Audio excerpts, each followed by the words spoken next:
21 তারিখের পর কি তাহলে এই প্রশ্ন আর জিজ্ঞাসা করতে হবে না, প্রশ্ন থাকবে না, সমাধান হয়ে যাবে সব। হ্যাঁ, আপনাকে নাকি 21 তারিখে ধর্মতলার মঞ্চে দেখা যাবে?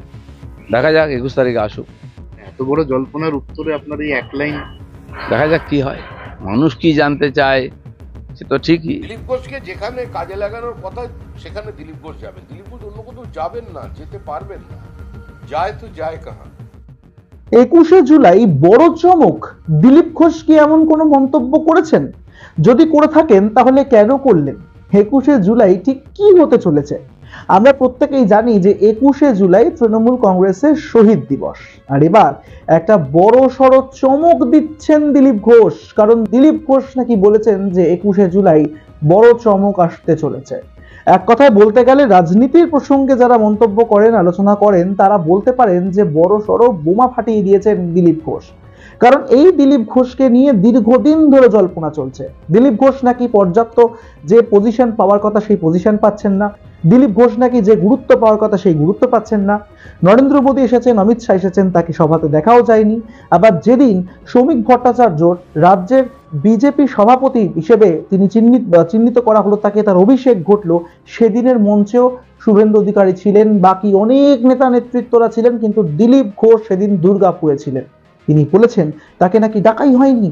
আর এই সব কিছুর মধ্যেই তিনি এবার একটা চমক দিচ্ছেন নাকি, সেই প্রশ্ন ঘুরপাক খাচ্ছে। কোনো মঞ্চে তো আমি থাকবোই 21 তারিখ। জল্পনাই তো চলে, রাজনীতিতে জল্পনা নিয়েই সব চলে। অনেকের রাজনীতি জল্পনা দিয়েই হয়, আমাদের জলও নেই আর পনাও নেই, আমাদের রাজনীতি আছে। যখন তাকে জিজ্ঞাসা করা হয় যে 21শে জুলাই সম্পর্কে তিনি কেন এরকম বলছেন, তখন শোনা যাচ্ছে যে তিনি বলছেন 21শে জুলাইয়ের অনেক রকম মঞ্চ হবে, বিজেপিও মঞ্চ করবে। ফলে কি চমক থাকছে তিনি এখনো বলছেন না। আবার বিজেপির মঞ্চেই যে তিনি থাকবেন সেটা কিন্তু পরিষ্কার করে বললেন না। 21শে জুলাইয়ের মঞ্চে তাকে দেখা যাবে নাকি, মানে তৃণমূল কংগ্রেসের শহীদ দিবসের মঞ্চে দেখা যাবে নাকি, সেটা এখন বড় জল্পনার জায়গায় রয়েছে। কিন্তু শ্রমিক ভট্টাচার্য কি বলছেন?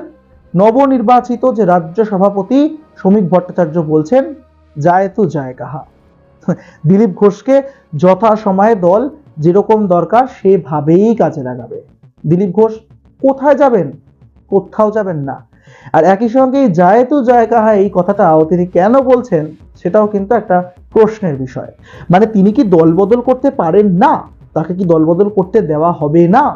এই প্রসঙ্গগুলো কিন্তু উঠে আসছে। আর প্রশ্ন উঠছে যে একদিকে যখন দিলীপ ঘোষ এই 21শে জুলাইয়ের চমক দেখাচ্ছেন, আবার অন্যদিকে একটা সাসপেন্স ক্রিয়েট করছেন, তখন এই শ্রমিক ভট্টাচার্যই কিন্তু বলছেন তিনি যাবেন তো কিভাবে যাবেন, তাকে যেতে দিচ্ছে কে? দিলীপ ঘোষ কোথায় গেছে যে ফিরে আসবে? কোথায় গেছে ফিরে আসবে? আরে দিলীপ ঘোষকে নিয়ে আপনার এতটা উদ্বিগ্ন না হওয়ার, চিন্তিত হওয়ার কোনো কারণ নেই। দিলীপ ঘোষ ছিলেন, দিলীপ ঘোষ আছেন এবং দিলীপ ঘোষ থাকবেন। দিলীপ ঘোষের বিষয়ে যা সিদ্ধান্ত নেবার দল সিদ্ধান্ত নেবে। দিলীপ ঘোষকে যেখানে কাজে লাগানোর কথা সেখানে দিলীপ ঘোষ যাবেন, দিলীপ ঘোষ অন্য কোথাও যাবেন না, যেতে পারবেন না, যায় তো যায় কাহা। অর্থাৎ দল বদল হয়তো করছেন না তিনি, আবার দল বদল করতেও পারেন নাকি, এরকম একটা জল্পনা যখন তৈরি হচ্ছে, তখন বিজেপির তরফ থেকেই বলা হচ্ছে যে তাকে যোগ্য জায়গা দেওয়া হবে। দল বিষয়টা নিয়ে নজরে রেখেছে। কিন্তু প্রশ্ন উঠলো তাহলে আলটিমেটলি 21শে জুলাইয়ের দিন ঠিক কি হতে চলেছে? যে 21শে জুলাই নিয়ে এত মন্তব্য, যে 21শে জুলাই নিয়ে এত রকম কথাবার্তা কথোপকথন হয়, জল্পনা ওঠে, প্রশ্ন ওঠে, সেই 21শে জুলাইয়ের মঞ্চে কি এবার একেবারে চমক ঘটিয়ে দেবেন দিলীপ ঘোষ? মানে আমরা বলছি বিজেপির কোনো মঞ্চ হবে যেরকম বলছেন দিলীপ ঘোষ, সেটা নয়, তৃণমূল কংগ্রেসের শহীদ দিবস, সেই মঞ্চে কি কোনো রকম চমক দেখা যাবে? আপনারা কি মনে করেন? জানাবেন আমাদেরকে, কমেন্ট বক্স করে রাখছি আপনাদের জন্য।